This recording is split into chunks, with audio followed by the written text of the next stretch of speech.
KPBS On Demand is supported by UC San Diego's Art Power, presenting cellist Joshua Roman, performing from his album Immunity, alongside music by J.S. Bach and more. Sunday, June 22nd at UC San Diego's Epstein Family Amphitheater. Reserve your tickets at artpower.ucsd.edu. Good morning, I'm Debbie Cruz. It's Wednesday, April 5th. Efforts to tighten gun sale rules to prevent military suicides. More on that next, but first, let's do the headlines.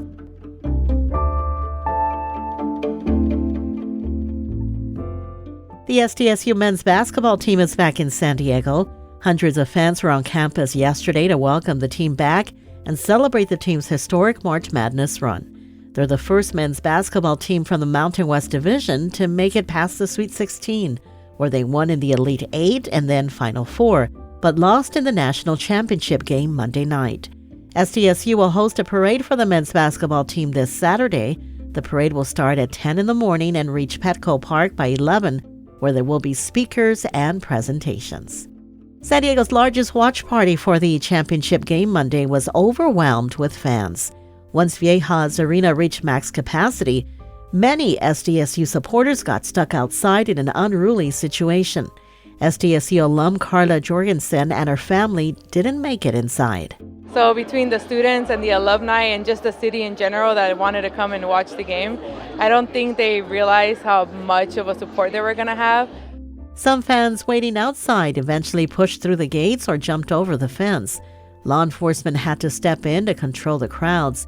The SDSU Police Department said they're appalled that fans ignored directions from security officials. The new West Mission Bay Drive Bridge is now open to drivers, pedestrians, and bikes. It's the largest bridge replacement in the city of San Diego's history. It cost almost $150 million. The original bridge was built in 1950 and had been declared functionally obsolete when the replacement project began in 2018. From KPBS, you're listening to San Diego News Now. Stay with me for more of the local news you need. KPBS On Demand is supported by Splatero, helping homeowners pay off debt by offering streamlined access to your home's equity with no additional monthly payments or new debt. Splatero provides a lump sum of payment in exchange for a share of your home's future value. Pre-qualification is available at splatero.com.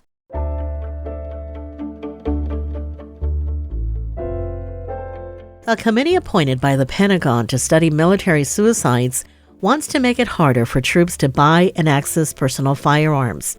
While military leaders have embraced some of the group's other suicide prevention ideas, such as increasing mental health care, they have not committed to the gun rules.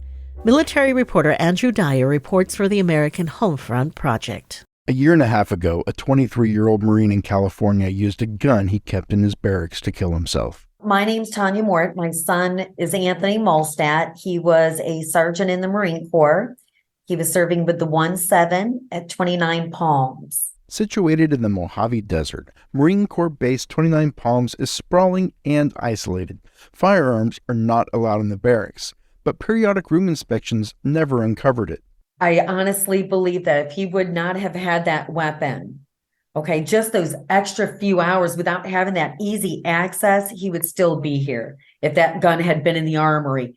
We're hearing multiple times from military lawyers, investigators, law enforcement commanders, the way that we discovered that this service member had purchased a firearm on base was when they used it to kill themselves. That's Craig Bryan, a clinical psychologist and professor at Ohio State University. He served on the committee, which delivered 127 recommendations. He says access to firearms is especially important. While just over half of all suicides in the U.S. involve guns, that number increases to about 2/3 among active duty military and 4/5 among National Guard members. Bryan says many of those guns were bought at exchanges, on-base department stores that are popular with military shoppers because they're convenient and often less expensive. A significant percentage of service members who were dying by suicide on base were actually purchasing the firearms from that on-base military exchange. Almost 100 military exchanges now sell guns. While the Navy stopped selling them in the 1980s, the Army, Air Force, and Marine Corps exchanges sold more than 84,000 last year. The committee wants the Defense Department to standardize gun sale rules at the exchanges, which vary now because the source follows state gun laws. Members endorsed a minimum purchase age of 25 and suggested waiting periods, 7 days for firearms and 4 days for ammo following a gun purchase, because, Brian says, many suicides are unplanned. Close to 60% of service members who attempt suicide have this rapid intensification, where they first think about suicide on the day that they try to kill themselves. Another key recommendation is that Congress repeal a 2011 law that prohibits the Pentagon from tracking private gun ownership among military personnel.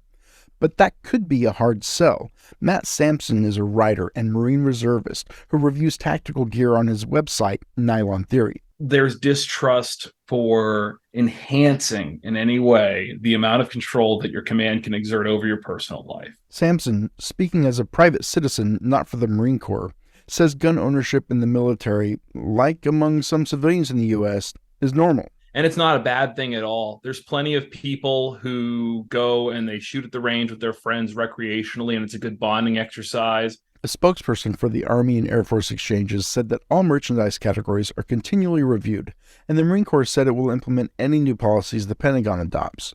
Meanwhile, the Defense Department has announced a new working group to assess the committee's recommendations. A spokesperson for Defense Secretary Lloyd Austin said in an email that the department would exhaust every effort to promote the wellness, health, and morale of the total force, but did not say when to expect a decision on the recommendations. Tanya Mort, Anthony Molstad's mother, says it can't come soon enough. I want to see changes because I don't want any other mom to go through what I'm going through. Andrew Dyer, KPBS News. This story was produced by the American Homefront Project, a public media collaboration that reports on American military life and veterans. If you or someone you know may be considering suicide, you can contact the Suicide and Crisis Lifeline at 988 anytime. There were more calls yesterday for Supervisor Nathan Fletcher to immediately resign. Fletcher's resignation doesn't go into effect until May 15th. Supervisor Jim Desmond says the sexual assault and harassment allegations against Fletcher last week are proving to be distracting to county business. I think this is so egregious. We need to get on. We got to move on. Our meeting today is, we have a lot of speakers talking about his infractions and what he's been accused of. And it's really kind of slowing down the process of the county. Prior to the allegations surfacing, Fletcher announced he was going into treatment for alcohol abuse, PTSD, and childhood trauma. Kate Monroe is with the advocacy group VetCom. The group helps veterans file PTSD claims. She says Fletcher's claim of PTSD will have a negative impact on veterans. Anytime somebody tries to give the impression they're shirking their responsibility and trying to have a cloak of invisibility and use PTSD to wriggle out of something, that is not going to bode well for the veteran community. She and other veterans are also calling for Fletcher's immediate resignation. Board of Supervisors Chair Nora Vargas has said the board will discuss Fletcher's replacement at its May 2nd meeting. The options include appointing someone to fill the term, holding a special election, or a combination of the two.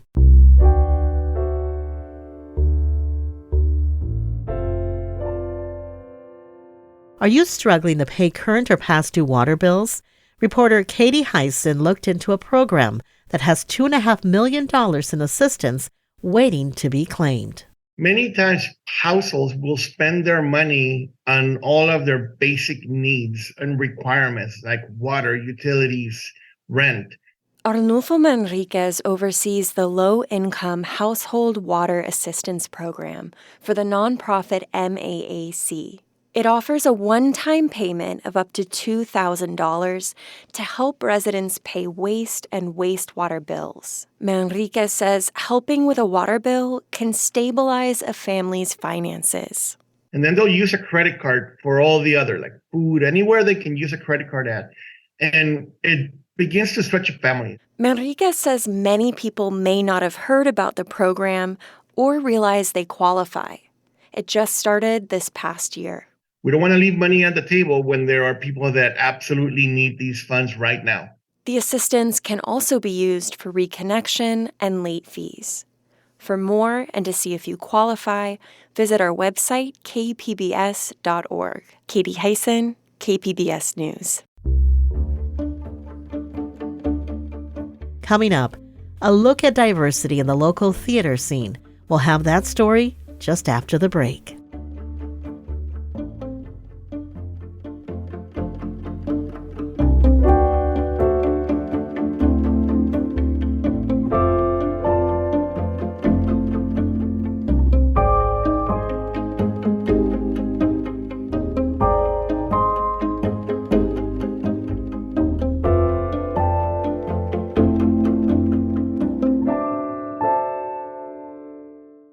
KPBS On Demand is supported by Latino Legacy Foundation, presenting their Storyteller series, Reach for the Stars with Ellen Ochoa, the first Latina astronaut, former NASA director, and San Diego native, Sunday, June 29th.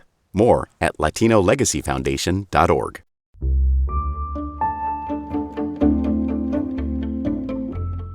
Tomorrow, KPBS Midday Edition will be looking at how San Diego theater companies are addressing the challenge to diversify.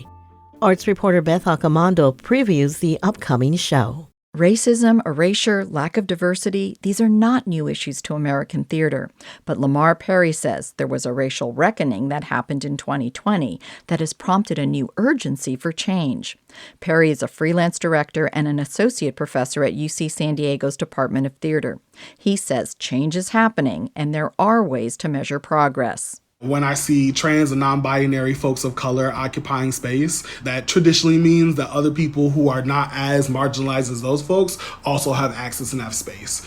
So I think that's what the measurement looks like for me, that those who have traditionally been marginalized and shut out and the most vulnerable occupy space in leadership, in production, and also that everyone does. You know, I'm not advocating for a singular group, I'm advocating for liberation for all. Theater director Danielle Jaquez says audiences can play a part in making change happen. It's kind of like politics, right? They want you to be a very engaged citizen and tell your voice. This is exactly what we need, just to be engaged. Jaquez and Perry will partake in a longer discussion on diversity in the San Diego theater community on Thursday on Midday Edition. Beth Accomando, KPBS News.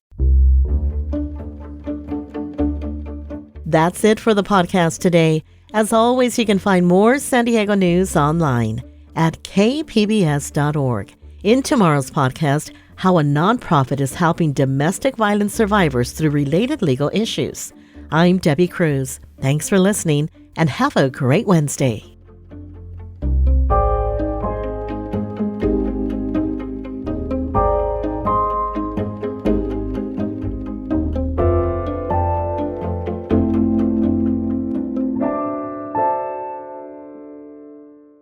KPBS On Demand is supported by the San Diego County Toyota dealers, presenting the new 2025 Camry with refined design and performance. Visit your local Toyota dealer to learn more about all the features the new 2025 Camry offers. The San Diego County Toyota dealers. We make it easy.